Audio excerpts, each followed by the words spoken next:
Passionnés créateurs, bonjour à vous. On se retrouve aujourd'hui pour un nouveau tutoriel de Pâques. Il s'agira aujourd'hui de faire des porte-noms à la main, un petit peu formé sur le même principe que le panier que j'ai fait la semaine dernière. Je vous invite à aller le voir dans le petit i. Et donc on aura la possibilité de mettre 3 œufs en chocolat de cette dimension à peu près, ou alors une autre composition d'œufs. On a le porte-noms sur le devant avec une petite décoration en strass, le tout dans des couleurs assez pastel. Le dessus est en foil, ce qui décore pas mal la création. Et à l'arrière, encore une fois, des petits lapins en die et une bande de strass. C'est un modèle très simple à réaliser et on va pouvoir le voir dans la suite de la vidéo. Juste avant de commencer, j'aimerais d'abord remercier une abonnée qui m'a envoyé un joli petit présent. On a ici des créations et son petit cadeau. Je vais me permettre de te tutoyer dans cette vidéo, tout simplement pour te dire merci, vraiment merci beaucoup. Nous avons tout simplement discuté sur Facebook sur les flacons de précision pour l'école parce que ça fait un sérieux moment que j'en cherche et elle m'a gentiment proposé de m'en envoyer un. Donc le voici et je suis vraiment trop contente. Il me tarde de pouvoir l'essayer. D'ailleurs, je pense potentiellement l'essayer dans cette vidéo pour pouvoir m'amuser. Elle me l'a même rempli d'une colle qu'elle utilise, donc il me semble que c'est la Giotto ou Giotto, je ne sais pas trop comment ça se prononce. Du coup, par la même occasion, ça va me permettre de la tester parce qu'elle m'en avait parlé et je me suis dit que j'allais en acheter. Au final, je vais pouvoir le tester avant même de l'acheter pour voir si cette colle me convient. Et donc voilà, vraiment le petit flacon est trop mignon, j'aime beaucoup le principe qu'on puisse le refermer. Et l'outil de précision comme ceci, c'est quelque chose que je cherchais vraiment, donc merci à toi. Et par la même occasion, elle m'a envoyé un petit échantillon de création qu'elle fait et encore une fois c'est juste splendide et magnifique, donc je vais vous les présenter. Bien sûr, ça va de suite aller sur mon paravent des créations. On a donc ici une carte de Noël avec du foil ici. C'est vraiment très fin, c'est trop joli. Donc ici c'est une petite carte de Noël. Nous avons ensuite cette carte ici qui est finalement une sorte d'enveloppe.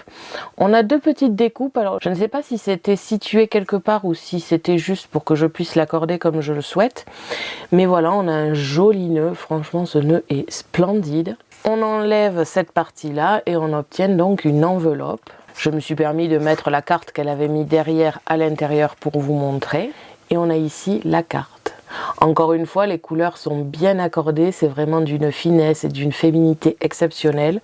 Je pense que ma mère va adorer cette création vu qu'il y a un papillon. Et même l'enveloppe d'ailleurs est très jolie. Le papier est juste splendide avec le foil. Nous continuons sur le thème de Noël, toujours avec une sorte d'enveloppe. Nous avons ici la carte avec un joyeux Noël écrit, très jolie écriture d'ailleurs. Toujours dans la finesse, toujours très joli. L'assortiment de papier est splendide. On a des petits flocons et des feuilles, c'est vraiment d'une finesse exceptionnelle. Au même titre que tout à l'heure, il s'agit d'une enveloppe. La seule différence, c'est qu'il est fermé par un petit aimant que je recherche d'ailleurs. J'aime beaucoup le fait qu'il soit petit déjà, donc pour une création, c'est très pratique.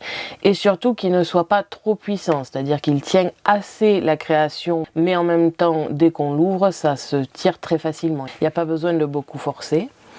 Et avec à l'intérieur un petit mot ici de meilleurs vœux tout simplement. Je pourrais pas vraiment en donner une que je préfère parce que elles sont toutes magnifiques, mais celle-là, alors je sais pas si c'est parce que c'est Noël et que moi j'adore Noël, je suis vraiment une grande fan de Noël, mais je la trouve tellement belle celle-là, les couleurs, tout est parfait finalement. Et pour finir, il y a cette création ici, plutôt estivale, plutôt tropicale on va dire. Toujours une enveloppe, donc avec cette petite fermeture et une jolie fleur dessus, c'est vraiment très joli d'ailleurs avec du foil. Et je dirais même qu'il s'agit du foil quill si je ne me trompe pas, parce que je reconnais un petit peu le trait. Après je peux totalement me tromper, mais voilà, c'est vraiment trop joli. Nous avons une enveloppe comme ici avec une carte à l'intérieur. Encore une fois, je me suis permise de mettre la carte à l'intérieur parce que ça s'accordait plutôt bien. Et ici, nous avons une carte assez originale, toujours avec ces petits aimants que je compte bien trouver. Et donc voilà, on a une carte qui s'ouvre comme ceci. Encore une fois, très jolie, très fin. L'assortiment des couleurs est vraiment parfait. C'est magnifique.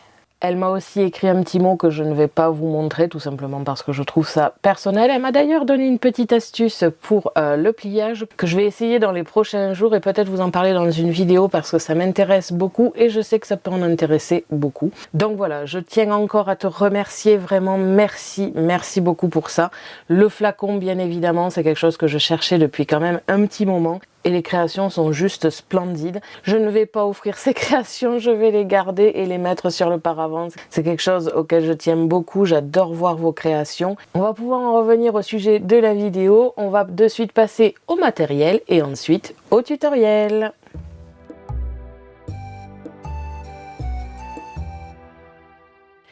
Pour cela, vous aurez besoin du matériel de base, c'est-à-dire une règle, des ciseaux, un crayon, un plioir, une pince pour les petits éléments, une pique pour nettoyer les die, des fleurs en 3D en papier ou en tissu, différents types de colle, la tacky glue. Pour les petits éléments, j'ai utilisé le flacon de précision, le pistolet à colle pour les fleurs en 3D, des strass et des stickers sur le thème du printemps ou de Pâques si possible. C'est totalement facultatif, mais j'ai utilisé une machine de découpe manuelle ainsi que des die lapins comme ici, ainsi qu'un die banderole. Vous pouvez totalement remplacer ces décorations par toute autre chose. Et enfin, du papier scrap. On se retrouve de suite pour le tutoriel. Pour commencer, je me suis préparé plusieurs découpes et plusieurs choses. Je vais donc vous en parler tout d'abord. Ensuite, nous pourrons passer au montage et enfin à la décoration. Comme vous avez pu le voir dans l'introduction, je suis partie sur une décoration qui ressemble assez au panier que j'ai fait la semaine dernière. Tout simplement pour que ce soit un peu accordé. Si vous souhaitez par exemple utiliser le panier en tant que centre de table, en plus d'un panier pour la chasse aux œufs. Étant donné qu'il s'agit d'un porte-nom en plus d'un petit porte-chocolat, c'est quelque chose d'évidemment plus petit. J'ai préparé ici mon modèle. Ici, la partie arrondie qui va aller au-dessus, un peu au même titre que le panier. Et enfin, je me suis préparé des die. Je ne sais pas encore si je vais les utiliser, mais j'ai préparé les die lapin et un die banderole, tout simplement pour écrire le prénom.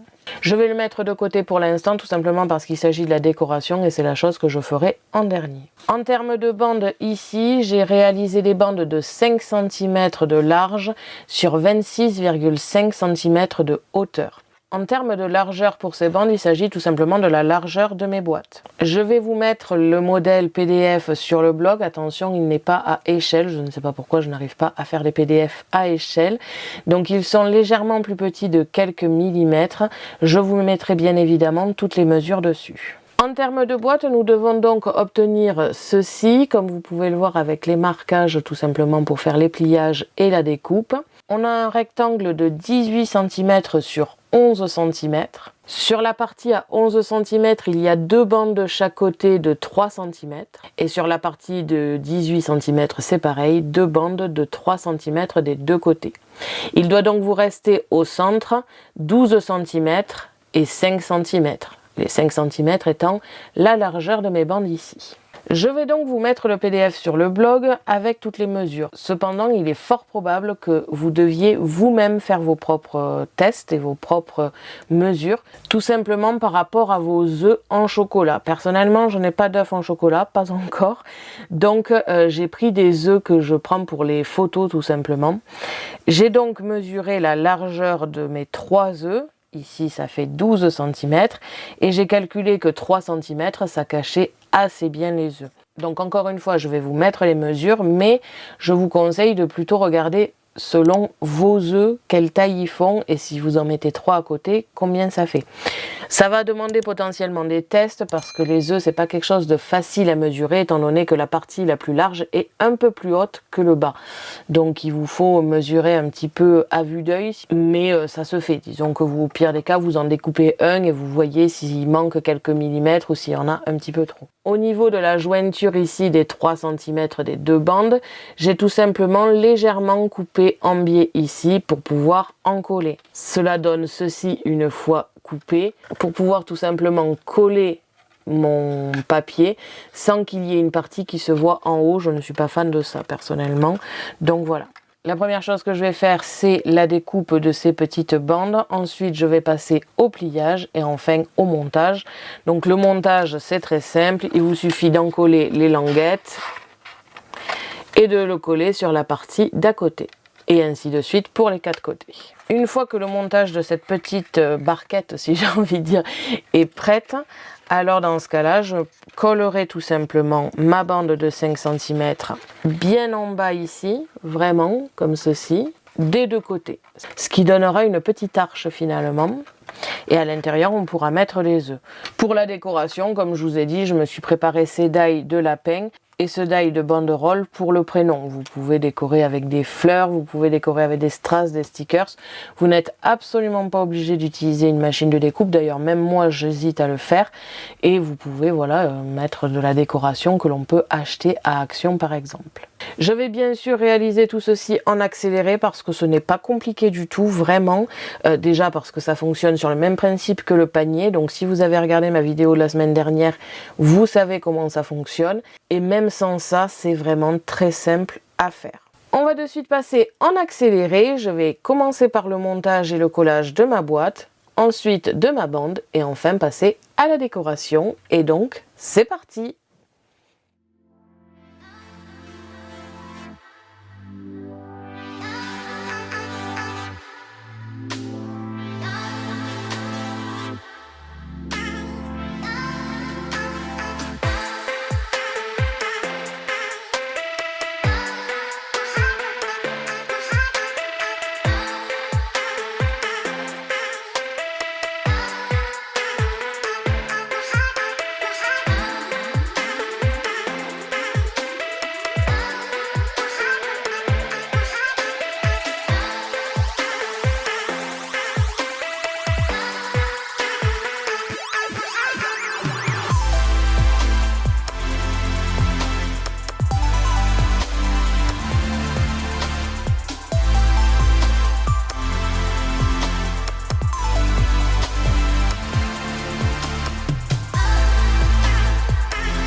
Donc voilà, une fois le porte-nom terminé, ce que l'on obtient. Ici, nous avons un modèle, on va dire, terminé avec les chocolats à l'intérieur et le prénom. Comme vous avez pu le voir dans l'accéléré, j'ai découpé des lapins en die avec la banderole ici, des petits strass de ce côté, une fleur en 3D sur le haut collée avec le pistolet à colle. Et de l'autre côté, on a encore des lapins et une bande de strass comme vous pouvez le voir. J'ai réalisé la même chose sur deux autres supports, donc on a ici les lapins, la banderole pour le porte-nom, des strass que je change de couleur à chaque fois, une bande ici, les deux petits lapins et enfin la fleur en 3D. Comme vous avez pu le voir, c'est un modèle vraiment très simple à faire, que ce soit en termes de montage pour la boîte ici et l'arche, comme je vous l'ai dit, ça ressemble un petit peu au panier que j'ai fait la semaine dernière. Au niveau de la décoration, j'ai personnellement utilisé des die, mais vous pouvez très bien utiliser des strass et des stickers. Je fais une petite parenthèse sur le flacon de précision que l'on m'a offert. J'ai déjà essayé la colle, donc c'est vraiment pour le coup une très bonne colle. Ça colle relativement rapidement, c'est pas instantané, mais au même titre que la Tacky Glue, cela demande un petit peu aussi de temps. Donc à ce niveau-là, c'est plutôt pas mal. Ça laisse assez de temps pour pouvoir repositionner si on s'est trompé. Et malgré tout, ça tient plutôt bien. Je ne l'ai pas utilisé pour le montage de la boîte parce que l'embout de précision n'est pas fait pour ce genre de montage là, c'est vraiment pour le collage de die, pour les petites choses en finesse, même si en l'occurrence les motifs étaient assez grands et que j'aurais pu très bien utiliser la Tacky Glue. Par contre, là où c'était vraiment très utile, c'est sur la petite longueur ici de la banderole, et là-dessus je suis vraiment pas déçue du tout parce que c'est vraiment très précis, j'aime beaucoup, et encore une fois merci à toi parce que ça va m'être souvent utile. Donc voilà, on a terminé ce modèle, j'espère que cela vous aura plu et on se retrouve la semaine prochaine pour un nouveau tutoriel Femeng pour Pâques. Merci à tous d'avoir regardé ma vidéo, n'hésitez pas à me poser des questions ainsi qu'à me dire en commentaire ce que vous avez pensé de ces petits paniers porte-noms. Je vous invite à me suivre sur mon blog ainsi que mes réseaux sociaux que vous pouvez retrouver dans la description de la vidéo. À la prochaine pour de nouveaux